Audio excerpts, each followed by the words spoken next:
OK, on va continuer dans Luc, si vous voulez tourner là, dans le chapitre 1 de l'Évangile de Luc.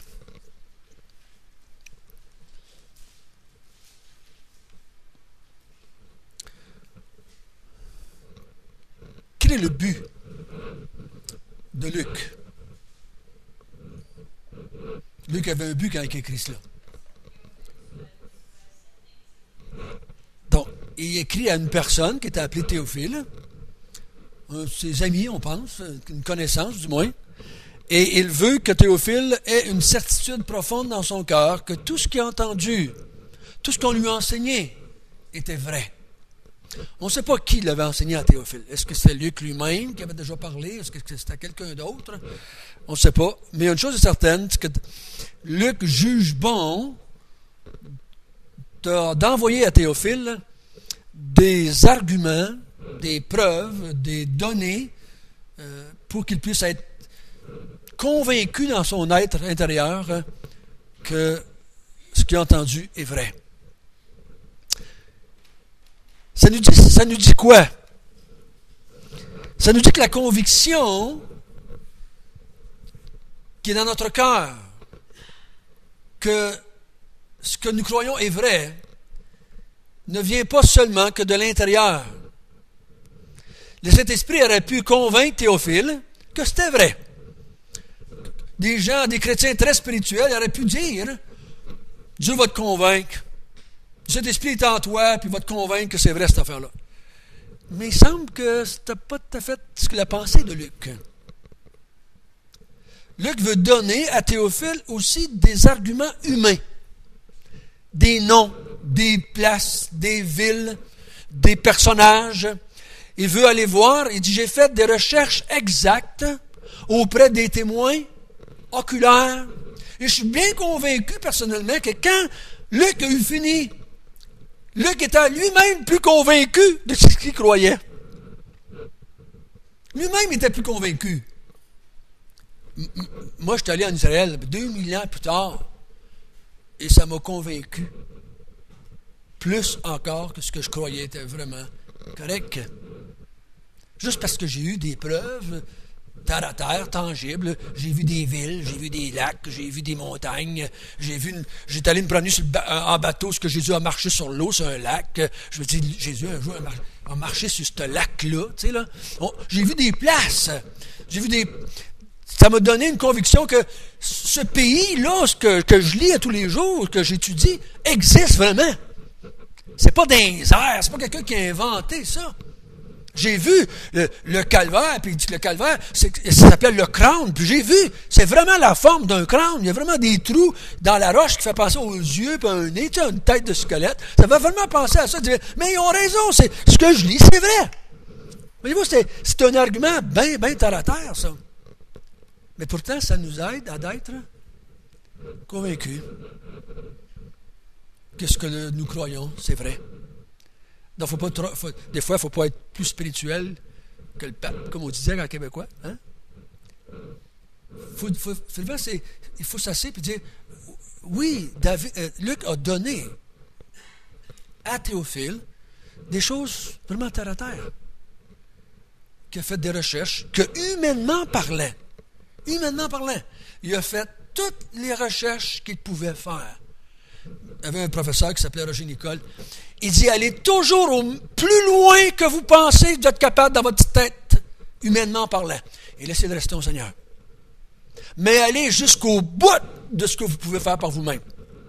Voyez-vous comment c'était la même pensée, la même vérité qui était derrière. Des fois, en tant que chrétien, on peut devenir un peu paresseux intellectuellement, parce que dire, oh, Seigneur va me montrer. Oui, mais t'es bien mieux de chercher toi aussi. Parce qu'il y a toujours ces deux côtés de la médaille qui vont ensemble. Le Seigneur va pourvoir à tes besoins, mais tu seras bien mieux de travailler. Humainement parlant, on fait tout ce qu'on a à faire. Puis on laisse le reste au Seigneur. Donc, c'est jamais désaxé la foi. C'est jamais désaxé. Vous allez voir, dans les mouvements qui sont sortis de la vérité, qu'on appelle ça aujourd'hui des faux mouvements, des mouvements hérétiques, des mouvements des sectes qui ne suivent plus la... Ils sont toujours allés dans une direction ou dans l'autre. Ils sont devenus très, très mystiques, ou très, très terre-à-terre, puis il n'y a plus rien de spirituel. Ou ben non, c'est juste spirituel. Mais il faut garder l'équilibre. Dieu m'a choisi, mais j'ai choisi le Seigneur. Les deux vérités sont là.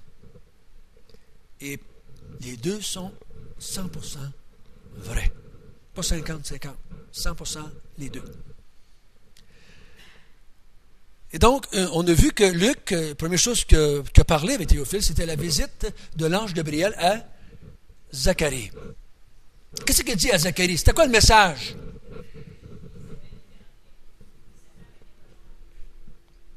Oui. Oui. Oui, c'est vrai. Mais je vais avoir un petit bout de plus. Et il dit, ta femme va devenir enceinte, mais c'était pas ça l'important. C'était, qu'est-ce que le bébé va faire? C'est qui ce bébé-là? Qu'est-ce qu'il va faire, ce bébé-là?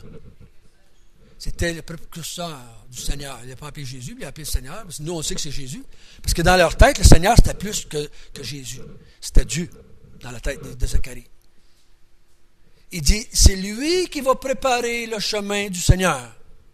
C'est lui qui va ramener le peuple à Dieu, afin de préparer un peuple bien disposé pour recevoir le Seigneur, qui était le Messie. Pour nous autres, on sait que c'est le Messie. Donc, il dit, il s'en vient quelqu'un, parce que lui, il veut présenter, dans le fond, il veut donner à Théophile un argument que Jésus, c'est quelqu'un de spécial. Donc, c'est spécial, il est spécial parce que celui qui envoie est spécial. Celui qui va envoyer, préparer. Quelle était la tâche de ce Jean-Baptiste-là? De préparer la voie du Seigneur. Donc, puis lui, il a préparé la voie de Jésus, donc Jésus, c'est le Seigneur. Voyez-vous, l'argument est facile à comprendre. Donc, Jean-Baptiste étant le précurseur, le prophète de quelqu'un, puis Jésus il va dire lui-même, c'est l'homme le plus grand qui est venu avant lui. C'était le plus grand des prophètes. Pourquoi? Parce que c'était lui qui avait la tâche de présenter le Messie, pas parce qu'il était un homme plus important que d'autres, mais sa tâche était de présenter le Seigneur. Il dit, moi, je vous ai dit ça une fois qu'il y avait une peinture au Louvre, une grande dimension. J'essaie de voir, en tout cas, je dirais la moitié de la photo, de la murale qu'il y a là. Et sur la photo, on voit juste un gros doigt. C'est juste un gros doigt comme ça qui pointe. Puis dans le fond, dans la brume du tableau, il y a une espèce de personnage dans la brume du tableau. On voit qu'il y a quelqu'un là dans l'arrière. Puis en bas, c'est marqué, ça c'est le doigt de Jean-Baptiste. Voici l'agneau de Dieu qui enlève le péché du monde. Le peintre avait illustré ça. Un doigt. Je suis un doigt. Il disait, mon rôle, c'est de pointer vers quelqu'un. Et Jean-Baptiste, il pointait vers le Seigneur Jésus. Voici l'agneau de Dieu. C'est ce qu'il disait, voici l'agneau de Dieu. C'est lui que vous devez suivre, c'est lui que vous devez aller. C'est lui qui enlève le péché du monde. Donc son rôle, c'était de pointer vers la personne de Jésus. Donc, lui étant quelqu'un de spécial, son rôle, c'était de pointer vers Jésus. Et ensuite, on a vu la deuxième visite de Gabriel, c'était la visite à Marie. Qu'est-ce qu'il dit à Marie? Elle aussi, il a dit qu'elle n'était pas devenue enceinte, donc répétez-moi pas ça là. Je sais pas si je veux en avoir un peu plus.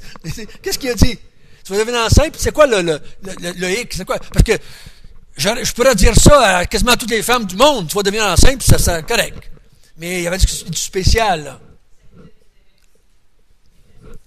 Non, c'est pas ça, je vais avoir. Il a dit ça, c'est vrai, il a dit ça. C'est pas ça que je vais avoir. C'est qu'il dit quelqu'un de spécial. Il dit, tu vas naître le fils qui va naître, ça va être le Fils de Dieu. Le Fils de Dieu. Ça va être le roi d'Israël. Il va régner sur Jacob. Ça va être le Fils du Très-Haut. Donc, il dit, et elle répond, je connais pas d'homme, donc j'ai pas de relation sexuelle, donc je peux pas devenir enceinte. Puis elle n'avait pas le droit de l'avoir. Elle avait un certain temps. Donc, elle dit, comment on va faire pour devenir enceinte? Une question assez terre-à-terre, n'est-ce pas? Pas une question de doute, une question de compréhension. Comment je vais faire ça? Il dit quoi? Cet esprit va survenir sur toi et tu vas devenir enceinte par la puissance du Saint-Esprit. Donc, il dit à Théophile, ce gars-là est très spécial. Cet enfant-là va être très, très spécial. Et c'est la première fois qu'on voit dans le Nouveau Testament où est-ce qu'il présente les deux natures de Jésus. Nature humaine et nature divine. Et je dirais que c'est le fondement, en grande partie, de notre foi. C'est le fondement de notre foi. Si Jésus n'est pas un homme, il ne peut pas nous sauver. S'il n'est pas Dieu, il ne peut pas nous sauver. C'est le fondement de notre foi. Jésus doit être humain, mais il doit être aussi Dieu.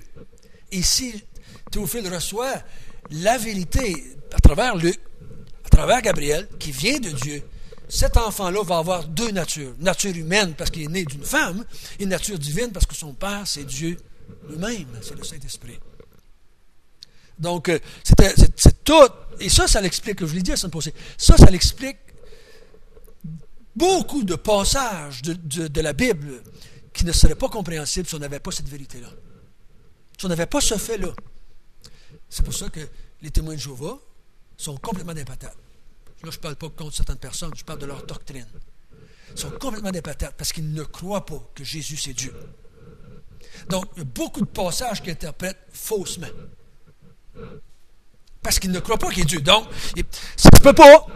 Il n'est pas Dieu. Donc, s'il n'est pas Dieu, ben, là, il y a un paquet d'interprétations que tu dois prendre autrement. Parce que nous, on dit que c'est Dieu, donc on dit, ben, c'est à cause qu'il est Dieu qui a fait ça. C'est à cause qu'il est Dieu qui peut faire ça. C'est à cause qu'il est Dieu qui peut nous sauver. C'est à cause qu'il est Dieu qui peut revenir et ressusciter d'entre les morts. C'est à cause qu'il est Dieu.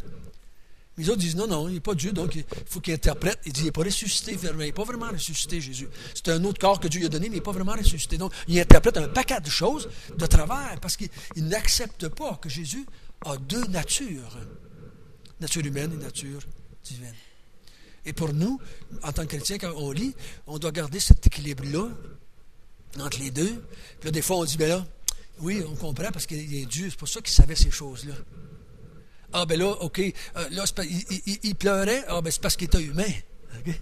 Ah, il a sué du sang devant la croix. Oui, il était humain. Donc, on peut comprendre parce qu'on sait qu'il y a deux natures. Mais si on n'a pas ça, on décroche. Et ce matin, on va commencer une série de 2 ou 3 études sur... On va aller dans une autre étape. Luc, maintenant, il va interpeller, il va appeler à la barre le Saint-Esprit directement. Il va dire, maintenant, il va faire intervenir Élisabeth, Marie, Zacharie, qui va dire, étant rempli du Saint-Esprit, ils ont dit des choses. Étant rempli du Saint-Esprit, il a dit des choses. Marie va dire des choses. Élisabeth va dire des choses. Donc, Luc va dire, ce n'est pas Élisabeth qui dit ça. Ce n'est pas Marie qui dit ça. Ce n'est pas Zacharie qui dit ça. C'est le Saint-Esprit qui dit ça. Donc, c'est important pour moi de savoir ça. Parce que ce qu'un être humain il dit par lui-même, c'est bien le fun, mais je ne suis pas prêt à mettre ma vie spirituelle sur ces faits-là. Je ne suis pas prêt à baser juste mon éternité sur ce qu'un homme dit. Ça me prend un peu plus que ça ici, mais il met cet esprit dedans. Et si vous n'avez pas, si vous n'étiez pas là quand j'ai enseigné sur être rempli du Saint-Esprit, demandez l'étude à Sharon, être rempli du Saint-Esprit, et revisez ça. Parce qu'on ne prendra pas le temps de tout expliquer ça dans l'épître de Luc, l'évangile de Luc. Parce que Luc est le seul dans le Nouveau Testament, où, à part de Paul, une fois dans Éphésiens, qui emploie cette expression rempli du Saint-Esprit. C'est le seul. Les autres apôtres n'emploient pas cette expression-là. Et là, nous, en tant que bons étudiants, il faut savoir qu'est-ce que Luc voulait dire quand il disait ça. Pas qu'est-ce que Pierre veut dire ou qu'est-ce que Jean veut dire. Qu'est-ce que Luc voulait dire quand lui disait ça. Et ici, ça va être très important pour nous de savoir que ces personnes-là, étant remplies du Saint-Esprit, vont dire des choses qui... on va voir ensemble, ne pouvaient pas savoir autrement. Humainement, ils ne pouvaient pas savoir. Donc, cet esprit a fait des choses dans leur vie de façon très spéciale. Le Saint-Esprit a utilisé des personnes pour faire des révélations. C'est ce qu'on va voir, et ce qui est important pour nous, c'est pas quelle personne a fait des révélations, c'est quelles révélations ils ont eu, ces personnes-là. Des fois, on arrête pour... certaines personnes vont mettre Élisabeth sur un poteau, puis ils vont dire, on va prier Élisabeth parce qu'il y a eu des révélations. Ça n'a pas d'importance, c'est Élisabeth. Dieu aurait pu mettre une enregistreuse, puis il aurait pu péter sur le piton, ça aurait fait la même chose. Il aurait pu faire parler un poteau, il aurait pu faire parler un âne, il aurait pu faire parler une roche, et ça aurait fait la même affaire. Et on ne va pas commencer à adorer les poteaux. Donc, Élisabeth a eu un rôle à jouer. Mais Élisabeth, c'était rien d'important comme tel. Nous, ce qui est important pour nous, c'est est-ce que ce que Élisabeth a dit, ça vient d'où? Ça vient du Saint-Esprit. Et qu'est-ce que le Saint-Esprit lui a dit de nous dire? C'est ça qui est important. Parce que c'est la révélation que je vais avoir et non pas le porteur de la révélation comme tel. Maintenant, on va regarder ça. On va commencer avec Élisabeth, si vous voulez bien. Et on va regarder ce qui s'est passé là.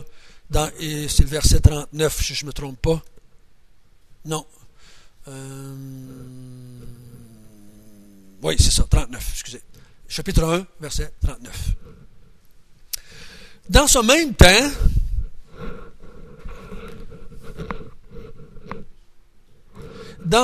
temps, Marie se leva et s'en alla en hâte vers les montagnes dans une ville de Juda. Pourquoi est-ce qu'elle part en hâte? Marcel, tu l'as dit tout à l'heure. Pourquoi elle part en hâte vers les villes, vers Juda? L'ange avait dit, plutôt pas Saint-Esprit, mais l'ange avait dit à Marie, ta parente est aussi enceinte dans son âge avancé. Et elle va aller voir. Elle va aller vite voir ça. Donc, on présume qu'elle ne le savait pas. Puis le texte nous l'avait dit, parce que pourquoi elle ne savait pas? Pourquoi elle ne savait pas que sa parente était enceinte? Normalement, elle aurait dû le savoir.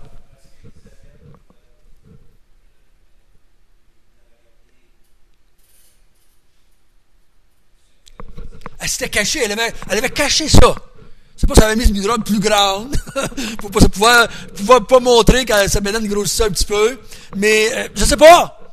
Mais, elle s'est cachée pendant 5 mois au moins. Donc, Marie, elle savait pas. Même si elle l'avait rencontré, probablement qu'Élisabeth aurait essayé d'y cacher ça. Mais là, l'ange lui a dit, et aussitôt qu'elle l'a su, Marie décide d'aller voir sa parente, Élisabeth. Parce que c'est un phénomène, là. La petite vieille est enceinte. Elle t'a passé l'âge. C'est comme si moi, j'aurais reçu un téléphone et on m'avait dit que ma mère était enceinte quand elle avait 80 ans. J'aurais tombé sur le top. J'aurais échappé le téléphone, j'aurais dit, qu'est-ce qui se passe? Qu'est-ce qui se passe? Ça se peut pas. Ça aurait été ma réaction normale. Voyons, non.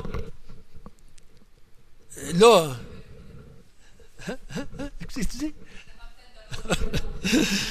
Mais tout était prévu qu'elle n'avait jamais eu d'enfant. Donc, si elle n'était pas capable d'en avoir à 40 ans, à 80, c'était une autre histoire. Mais l'ange lui a dit, c'était un miracle de Dieu. Hein, elle savait. Donc, elle va voir. On ne sait pas toutes les raisons pourquoi elle va voir, mais moi, je crois qu'elle étant humaine comme moi, elle voulait bien aller voir si ce que l'ange avait dit était vrai. C'est-tu bien vrai? Elle entra dans la maison de Zacharie et salua Élisabeth. Dès qu'Élisabeth entendit la salutation de Marie, son enfant tressaillit dans son sein. Y a-t-il qu'il y a d'autres mots que tressaillit dans leur Bible? Tout le monde a la même chose? Dans son sein, et elle fut remplie du Saint-Esprit. Voyez-vous ce petit mot-là? Elle fut remplie du Saint-Esprit. Elle s'écria d'une voix forte, « Tu es bénie entre les femmes, et le fruit de ton sein est béni. Comment m'est-il accordé que la mère de mon Seigneur vienne auprès de moi? Car voici, aussitôt que la voix de ta salutation a frappé mon oreille, l'enfant a tressailli d'allégresse dans mon sein. Heureuse celle qui a cru, parce que les choses qui lui ont été dites de la part du Seigneur auront leur accomplissement. » On va commencer cela, on va voir si on a le temps d'aller plus loin.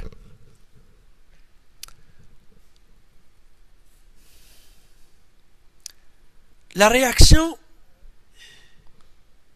de l'enfant d'Élisabeth. Aussitôt que Marie arrive, elle va voir Élisabeth, et aussitôt qu'elle lui dit bonjour, je ne sais pas comment est-ce qu'elle a fait, shalom, je ne sais pas comment est-ce qu'elle a fait ça dans sa langue, dans sa coutume, mais aussitôt qu'elle lui a fini de dire bonjour, l'enfant bouge dans son sein. Est-ce que c'est normal qu'un enfant bouge à 6 mois? Ben oui. Qu'est-ce qu'il y a de si spécial, là? As-tu bougé de façon spéciale? La Bible ne nous dit pas. Il est tressailli dans son sein. Mais elle, Élisabeth, va interpréter ça d'une façon spéciale. Elle va l'interpréter.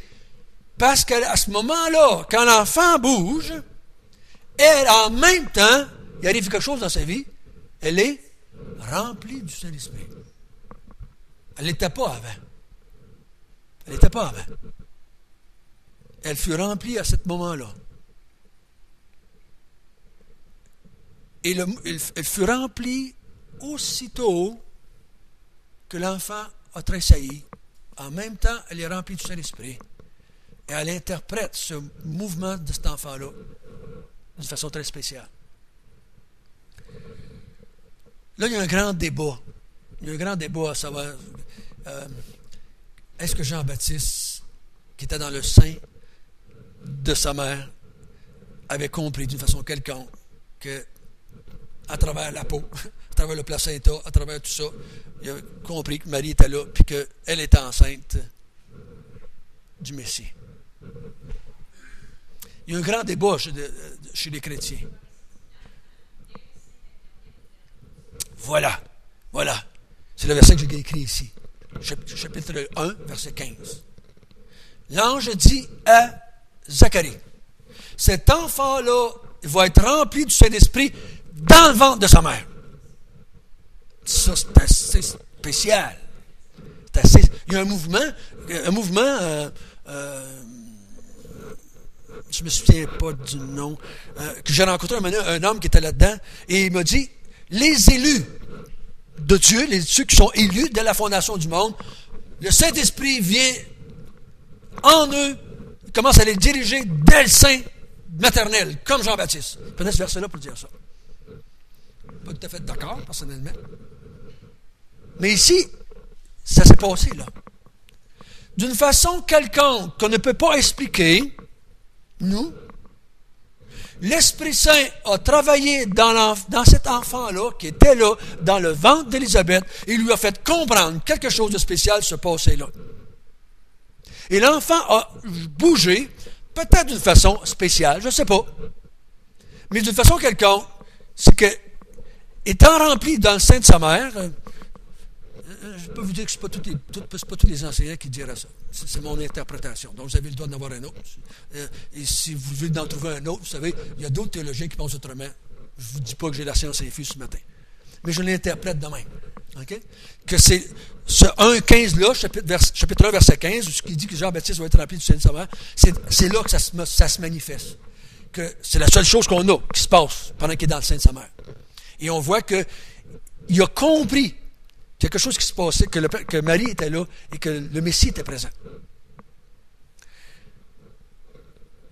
Ici, j'aimerais qu'on s'arrête et sur l'expression « fut rempli ».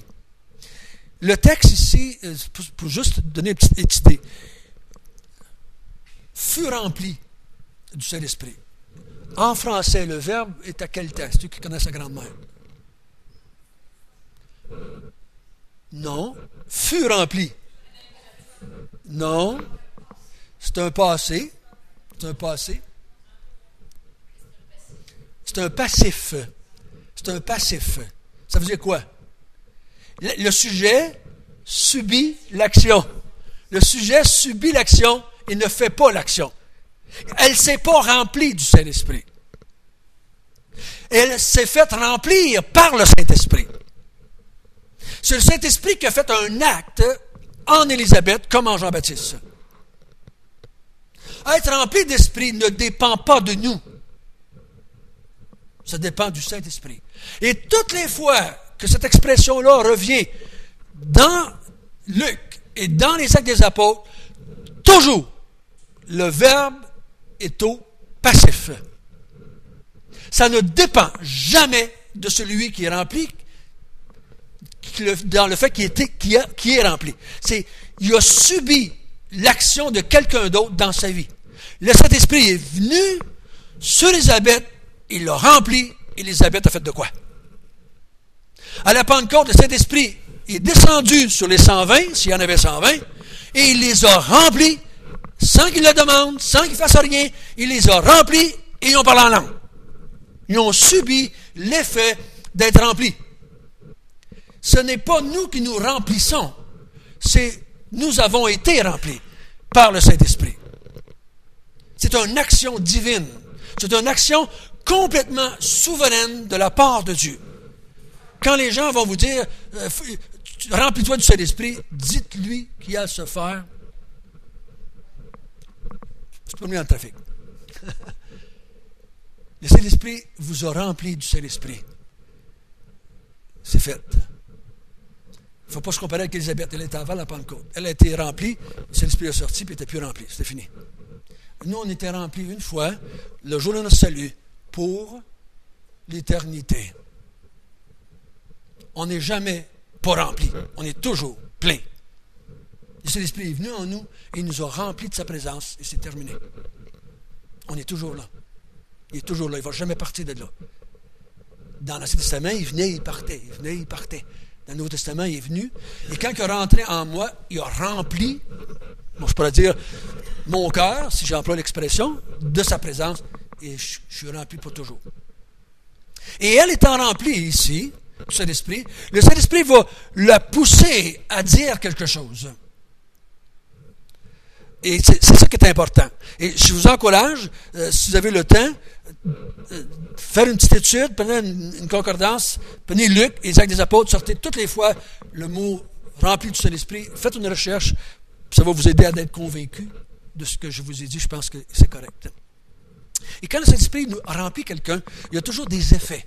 Il y a toujours des effets. Le Saint-Esprit ne va jamais remplir quelqu'un et qu'il n'y a pas d'effet. Il y a toujours des effets. Il y a toutes sortes d'effets. Il est marqué, Zacharie, on va voir dans une couple de semaines, Zacharie, son père, fut rempli du Saint-Esprit et il prophétisa.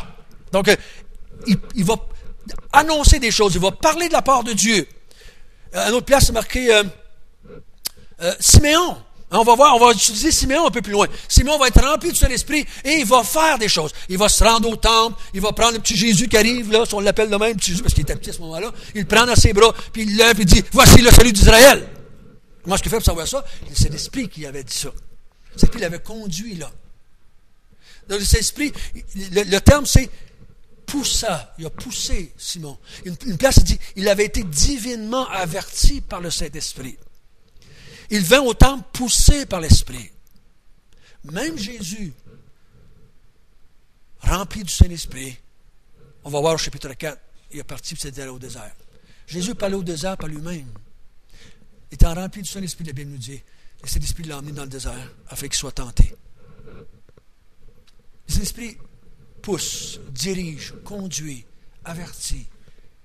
Le Saint-Esprit travaille dans la vie des gens dans lesquels il habite, continuellement, 24 heures par jour, 7 jours par semaine. Vous ne pourrez jamais l'arrêter de faire ce qu'il a à faire.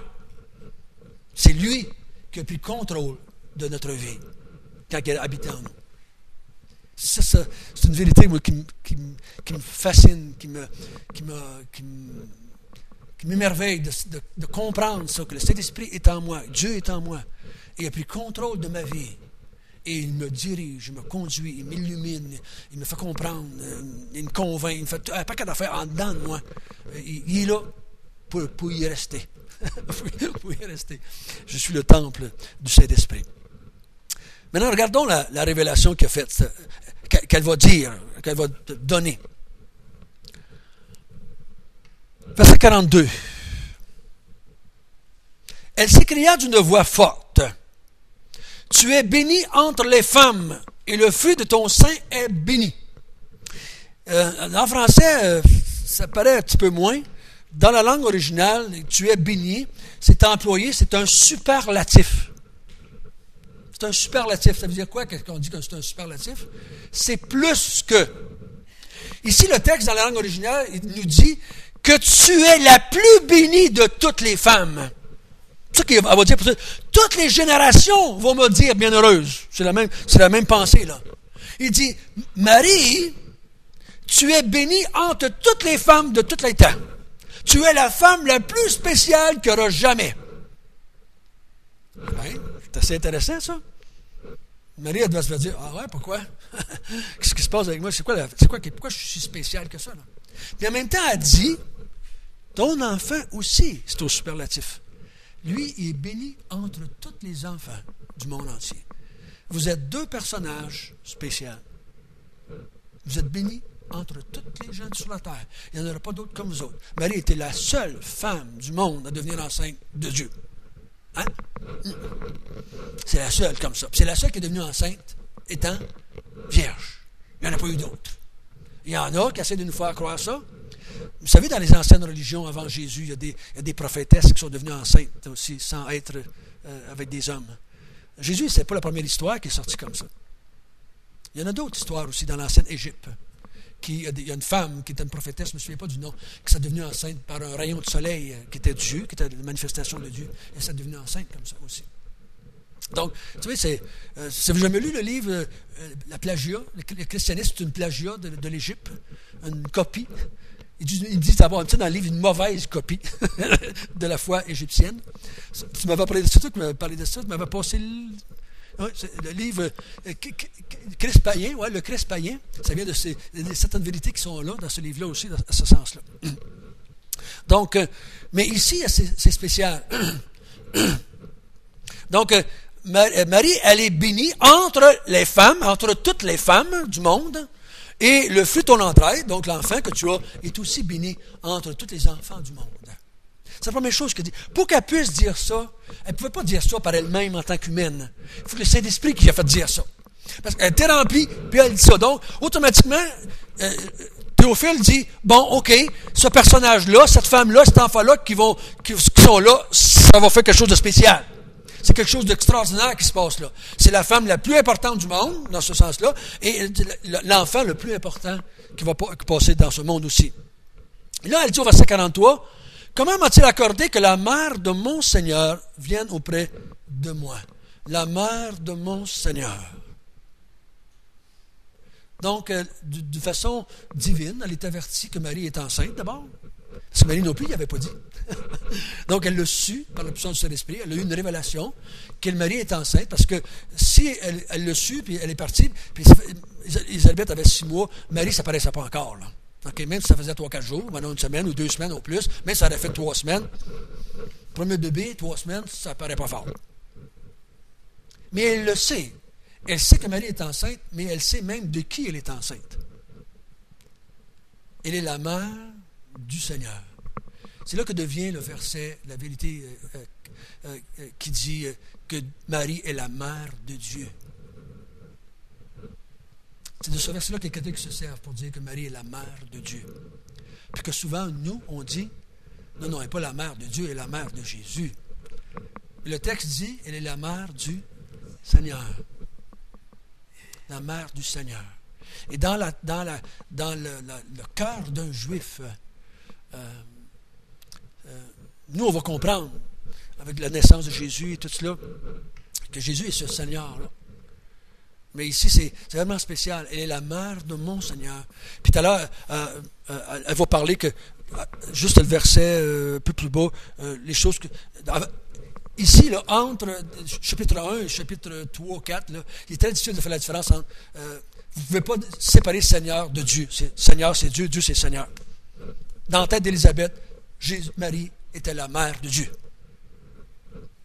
Fait qu'elle faisait attention quand on dit à quelqu'un, Marie n'est pas la mère de Dieu. Si elle sort ce verset-là, vous allez avoir de la misère à expliquer le verset sans vous autres extrapoler et dire, oui, mais elle voulait dire la mère de Jésus. Mais il faut l'expliquer un petit peu autrement, je crois, ici. Mais ce qu'il faut faire sortir ce matin, c'est qu'Élisabeth sait, par la puissance du Saint-Esprit, que Marie, elle est enceinte et l'enfant qu'elle porte, c'est le Seigneur. C'est le Seigneur. C'est Dieu qui est là dans son sein. Et elle dévoile cette vérité-là. Et Marie le sait parce que l'ange lui avait dit qu'elle serait enceinte du Fils du Très-Haut, ça s'appelait le Fils de Dieu, qui serait le roi d'Israël. Elle savait ça. Mais elle a dû être surprise de voir qu'Élisabeth le savait. Qui te dit ça, toi? Qui te dit ça, toi? Donc, il se passe des choses assez extraordinaires dans ces quelques instants-là, dans ces quelques minutes-là.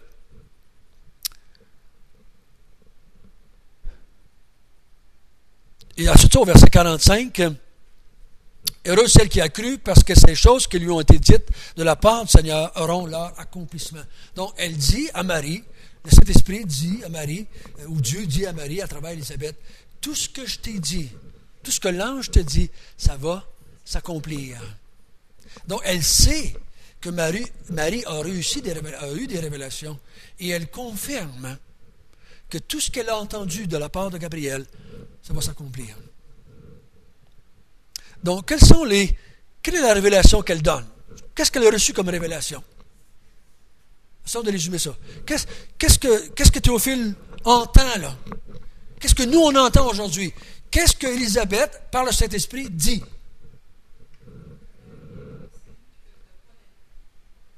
OK? Elle est enceinte, elle est la mère de Dieu, la mère du Seigneur, et qu'à cause de cela, cela fait d'elle la femme la plus importante, si on peut l'appeler comme ça. Son enfant est spécial. Et donc, elle est la mère de Dieu. Marie est enceinte, et l'enfant qu'elle porte, c'est la mère, c'est le Seigneur. Et qu'il y a eu des révélations. Là, Théophile, c'est assez intelligent pour faire comme vous et moi, reculer un chapitre, aller voir ce que l'ange dit à Marie, s'il ne s'en souvient pas, aller voir ce que l'ange dit. Voici ce qu'il va dire. Donc, cet enfant va être le Fils du Très-Haut, il va être le roi d'Israël, il va être le Fils de Dieu, il va régner éternellement. Et c'est vraiment spécial qu'est-ce que c'est qu'il va s'accomplir. Donc, Théophile, à partir de là, pouvait s'arrêter et dire, bon, cet enfant-là, ça va être le Messie. Il pouvait s'arrêter et dire, s'il connaissait un petit peu l'Ancien Testament, il pouvait dire, cet enfant-là qui va naître, c'est le Messie.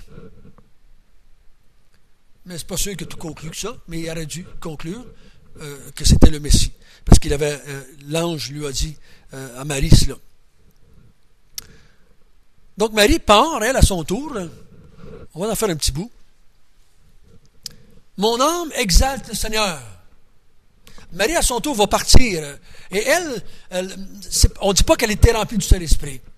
Mais elle va dire des choses qui semblent dépasser un peu la capacité humaine, mais ce n'est pas écrit clairement que c'était une révélation du Saint-Esprit. Mais on appelle ça, quand j'étais jeune, on appelait ça le Magnificat. Vous avez déjà entendu le mot? Le Magnificat de Marie. Le mot magnifique,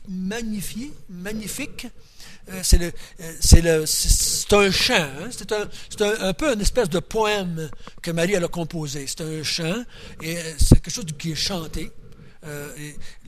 Si on avait la langue originale, il y a une tournure poétique là-dedans. Alors, ça paraît un petit peu moins en français parce que c'est toujours difficile de traduire de la poésie dans une autre langue. C'est beaucoup imagé. Marie va dire ceci, en entendant ce qu'Élisabeth dit, elle va dire, mon âme exalte le Seigneur. De qui elle parle ici, le Seigneur? C'est une conclusion.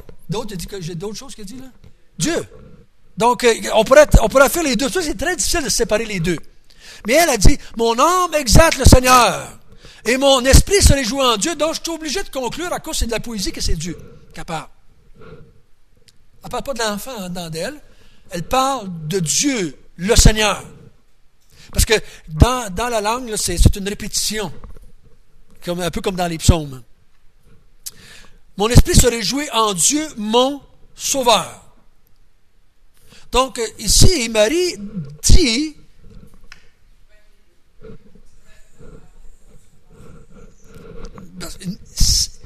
Nous, c'est parce qu'on est dans ce côté-ci de la croix. Ceux qui étaient avant la croix, c'était Dieu le Sauveur. C'était pas Jésus. Avant la croix, Dieu avait dit dans l'Ancien Testament des centaines de fois, il n'y en a pas d'autre sauveur que moi. Il n'y en a pas d'autre sauveur que moi. Je suis ton sauveur, Israël. Il n'y en aura jamais d'autre sauveur. C'est pour ça que quand on voit arriver Jésus, on est obligé de dire que c'est Dieu. Parce que Dieu avait dit, il n'y en aura pas d'autre sauveur. C'est moi ton sauveur, Israël. Donc, quand Jésus arrive et qu'il dit, je suis le sauveur, ben, il dit, tu menteur, maintenant, s'il y a quelque chose qui ne marche pas. Parce qu'il y a juste un Dieu. C'est pour ça qu'on est capable de dire ça. Ils viennent tous les deux ensemble, puis sont tous les deux le sauveur finalement. Mais Marie a dit cela. Mon âme exalte le Seigneur, et mon esprit se réjouit en Dieu, mon sauveur. Donc, il y a une grande joie dans la vie de Marie. Et cette joie-là est causée par quoi?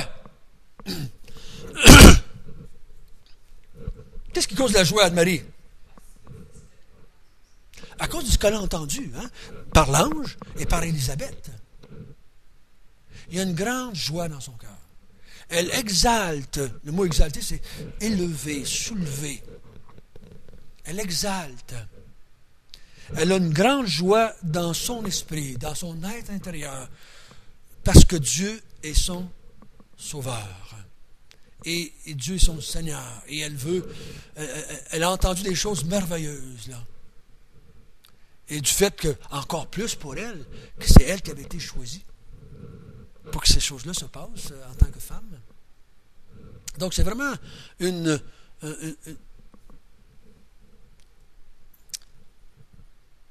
je crois que pour moi, je me disais cette semaine, pendant que je méditais, je préparais ça, je me disais, est-ce que moi, mon âme et mon esprit sont encore dans la joie, comme cela? Est-ce que je suis encore prêt à chanter? Juste de fait de m'arrêter, voir qu'est-ce que Dieu m'a fait à moi? Qu'est-ce que Dieu a fait pour moi? Elle parle de son Seigneur, mon Sauveur. Ben, nous autres, on peut dire mon Seigneur, mon Sauveur aussi. Et je me dis, il y a de la grande joie dans sa vie à Marie, à ce moment-là dans sa vie. Tout à l'heure, on va voir Siméon qui va dire, une épée va transpercer le cœur, puis tu vas pleurer amèrement. Mais pour ce moment ici, là, l'annonce qu'elle entend, le message qu'elle reçoit de la part de Gabriel et de la part d'Élisabeth, de la part de Dieu, lui donne une joie merveilleuse dans son cœur. Je crois que c'est... Et là, elle va expliquer, dans les versets qui vont suivre, pourquoi c'est comme ça. Pourquoi est-ce qu'elle pense là? Parce qu'il a jeté les yeux sur la bassesse de sa servante. Y a-t-il d'autres traductions à part que bassesse? Le Sommeur dit humble, sur son humble servante. Et la Tob, elle va dire... Il regarde sur son humble servante. Beaucoup de traductions traduisent humble servante. Sur la bassesse. Donc, il y en a qui parlent que Marie est en train de dire, Dieu m'a pris moi, une pauvre femme, pauvre, pas connue, non, faisant pas partie d'une famille spéciale, n'étant pas dans la famille royale. Dieu a jeté les yeux sur la bassesse de sa servante. Et puis il m'a élevé, parce qu'il dit, car voici désormais toutes les générations me diront bienheureux. Donc elle dit, il m'a pris au plus bas, puis il m'a élevé à la femme la plus importante du monde. Donc Marie se réjouit de ça. J'ai un petit peu de la misère avec cette interprétation-là. Il y a d'autres théologiens, un petit peu plus rares, il y en a quelques-uns, qui prennent le mot bassesse ici, c'est comme Marie parle plutôt spirituellement parlant. Marie parle de son état spirituel. Parce qu'il a jeté les yeux sur la bassesse, sur l'incapacité spirituelle de sa servante. Et il va lui donner une possibilité de s'en sortir. Il va lui donner un sauveur, il va lui donner un Seigneur. Il va lui donner... Et Marie ici avoue son indignité à d'être choisie comme étant la mère du Seigneur.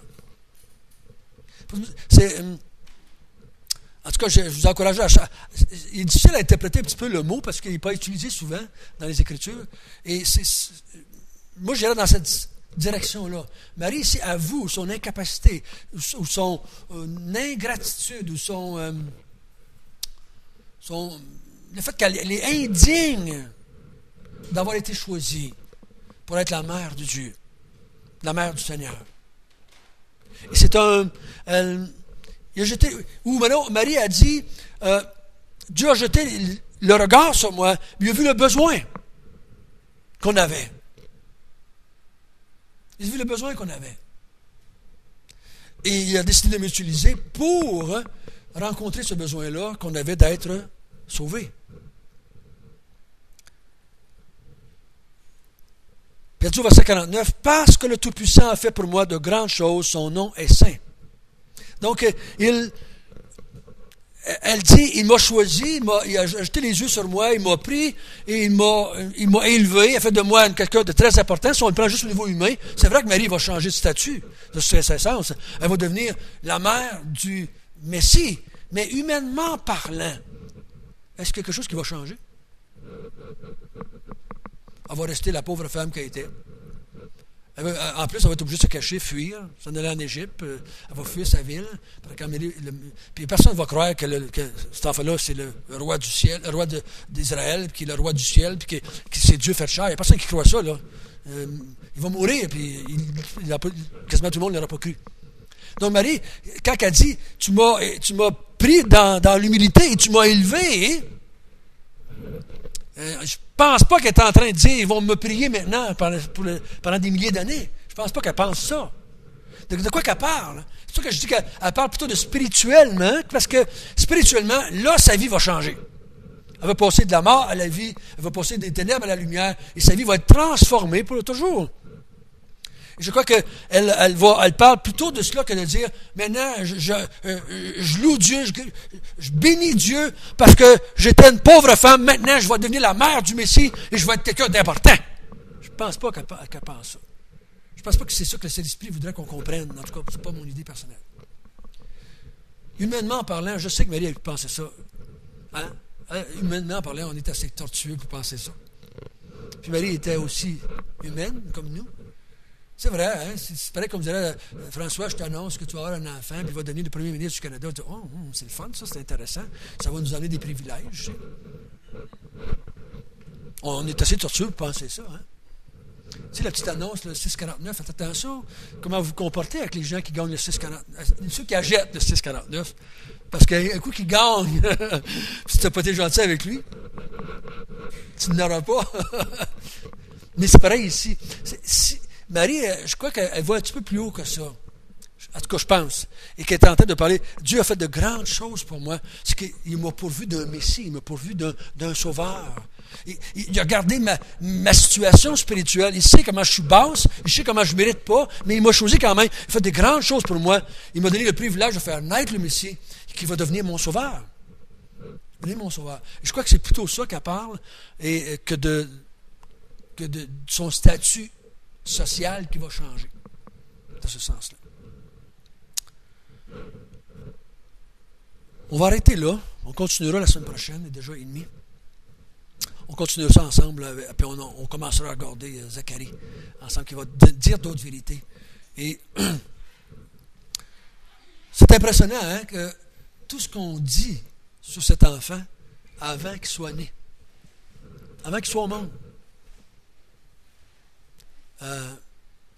on dit des choses de lui qui nous envoient dans une autre dimension. C'est un monde miraculeux, ça. Et j'aimerais, en terminant, dire, nous qui avons le Saint-Esprit maintenant, est-ce que le Saint-Esprit nous révèle encore des choses semblables? Est-ce que le Saint-Esprit va nous révéler? Faisons attention comment est-ce qu'on interprète ça. Parce qu'il y en a qui vont dire, Saint-Esprit a révélé à Élisabeth des choses comme ça, ou il va révéler à Zacharie des choses. Il nous en révèle encore aujourd'hui. Beaucoup de gens croient ça. Puis là, ils vont dire que Dieu m'a montré, Dieu m'a révélé par cet esprit telle affaire, Dieu m'a montré par telle affaire, Dieu m'a conduit par cet esprit.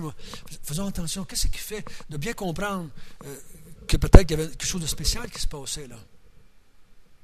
Et que nous, cet esprit est en nous. Mais est-ce que cet esprit va nous révéler encore notre avenir? Est-ce qu'il va nous dire, si notre femme tombe enceinte, qu'est-ce qu'elle va avoir comme enfant? Il faut faire attention de voir ici que nous sommes dans un entre-deux. Hein, la fin de l'Ancien Testament, le nouveau du début, il se passe des choses miraculeuses, hein, parce que la venue du Messie arrive. Donc, il ne faudrait pas penser maintenant que le Saint-Esprit va être là dans nous, qu'il va commencer à nous révéler. Parce que si le Saint-Esprit vous révèle au même niveau qu'à Luc, vous allez pouvoir écrire l'Évangile selon Saint François, ou l'Évangile selon Joanne. Ben, si c'est de la révélation comme au même niveau, avec la même teneur, il faudrait écrire un autre livre pour que tout le monde l'ait dans l'Église. C'est pas la même chose. Ça n'existe plus, ce genre de révélation-là, maintenant. Ça n'existe plus. Et nous, on est dans un autre domaine, la Nouvelle Alliance. Et je suis bien content, parce que si je n'étais pas dans la Nouvelle Alliance, le Saint-Esprit partirait, comme il a fait avec Élisabeth. Il viendrait me voir, il me dirait, fais ça, François, puis ça s'en irait. Et j'aime mieux l'avoir tous les jours de ma vie avec moi, et qui me dirige tout le temps, qui me conduise par la vérité, que de cette façon-là. Donc, nous allons voir, là, un petit peu la semaine prochaine, si on va en reparler, de ce grand privilège d'avoir le Saint-Esprit en nous. Prions ensemble. Notre Père du ciel, on te remercie. On te remercie que tu nous dis ce matin par Élisabeth que tu as envoyé, ou que tu es venu, toi. Tu t'es incarné, tu t'es fait chair. Tu es venu dans le sein d'une femme pour naître parmi nous. On a chanté tout à l'heure, Emmanuel, Dieu avec nous, Dieu parmi nous. Et quel abaissement, quelle condescendance de ta part. De prendre une nature humaine, de te limiter ainsi. Nous te bénissons, Seigneur. Et nous te remercions que ces quelques versets ont été écrits, je veux dire, dans la Bible, afin qu'on puisse savoir que ce n'est pas Élisabeth qui a dit ça, une femme, mais c'est le Saint-Esprit qui a dit ça. Pour que tous les chrétiens du monde puissent être convaincus dans leur cœur que cet enfant qui est né, c'était le Seigneur. On te remercie aussi que, par la bouche de Marie, tu dis que Dieu est mon sauveur. Donc, c'est mon sauveur, c'est parce qu'il m'a sauvé. Et on te bénit, Seigneur, pour cela. Et on te demande de faire en nous la même œuvre que tu as fait dans Théophile. Convainc-nous.